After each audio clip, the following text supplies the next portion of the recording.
L'essentiel de l'information, c'est sur Géopolis Télévision. Mesdames et messieurs, bonjour et bienvenue à ces bulletins d'information.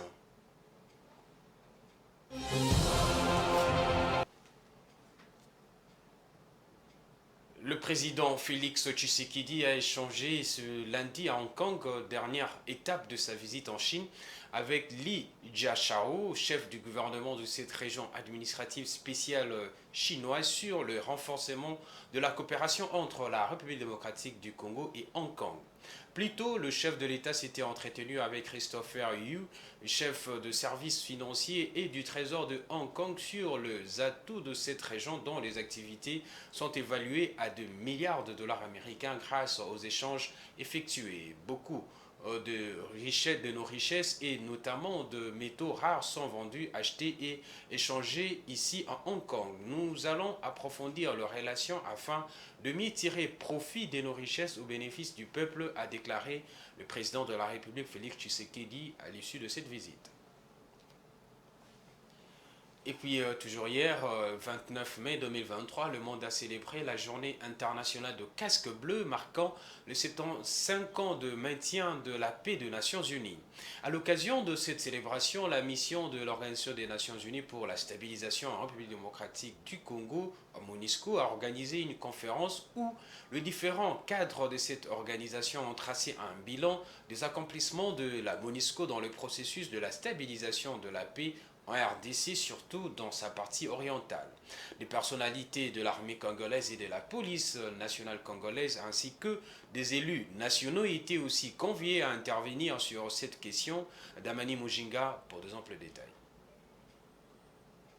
C'est dans le chapiteau du Pullman Hotel que la journée mondiale des casques bleus marquant le maintien de la paix par les Nations Unies a été célébrée de manière effective par une conférence organisée par la mission onusienne en République démocratique du Congo, MONUSCO en sigle, sous le thème « La paix commence avec moi ». Plusieurs personnes éprises de paix ont répondu présents à cette activité, notamment les cadres des Nations Unies et de la MONUSCO, les personnalités de l'armée et de la police nationale congolaise, des élus nationaux, des étudiants et d'autres personnalités. Cette conférence a connu 2 panels dont le premier était essentiellement constitué des cadres de la MONUSCO. Il était question pour certains cadres de cette mission onusienne d'établir un bilan de leur réalisation en République démocratique du Congo. D'autres détails que je peux peut-être partager, ce sont des exemples concrets d'opérations conjointes que nous avons effectuées avec nos partenaires du FARDC.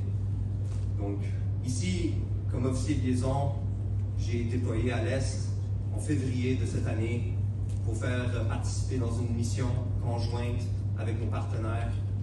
Et c'était de l'appui-feu indirect contre le M23. Depuis ce temps-là, en février, nous avons réussi à obtenir un cessez-le-feu qui semble maintenir en ce moment jusqu'à aujourd'hui. Ce sont que quelques-unes des exemples de choses que nous faisons pour remplir notre mandat. Merci beaucoup. Merci Major Patrick. Le second panel, quant à lui, a connu l'intervention de certains animateurs des institutions congolaises qui ont parlé de la collaboration qui existe entre le pouvoir public et la MONUSCO. Et la MONUSCO soutient également les FARDC dans la sécurisation des agglomérations avec des patrouilles mixtes avec les FARDC et la PNC.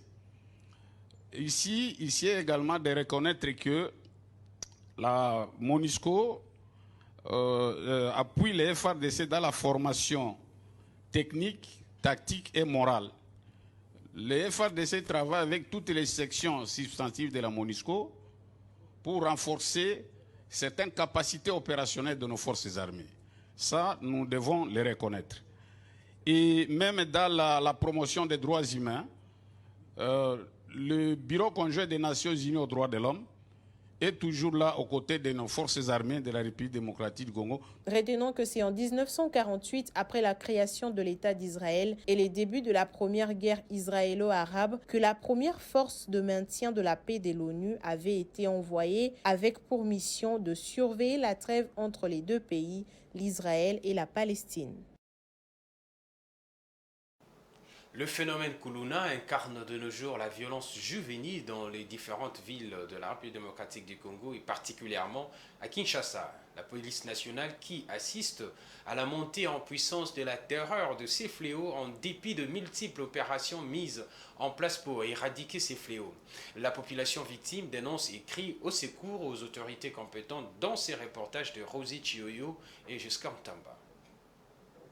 Banditisme urbain, mieux connu sous l'appellation de phénomène Kuluna, prend de plus en plus de l'ampleur à Kinshasa, comme dans différentes villes de la République démocratique du Congo. Ces criminels majoritairement jeunes qui opèrent le jour comme les nuits, volent, raquettent et blessent avec facilité ou coupent de préférence les bras de leurs victimes au moyen de machettes, couteaux, pierres dont ils sont munis, sinon les tuer carrément face à une résistance. Face à cette insécurité, les habitants de la commune de Barumbu, dans le quartier Mozindo, dénoncent ces phénomènes et crient au secours aux autorités compétentes. Bon, et là, ça la pona kuluna ezala makasi mingi pe ezalaka tanet mboka na biso situation tozo vivre nango.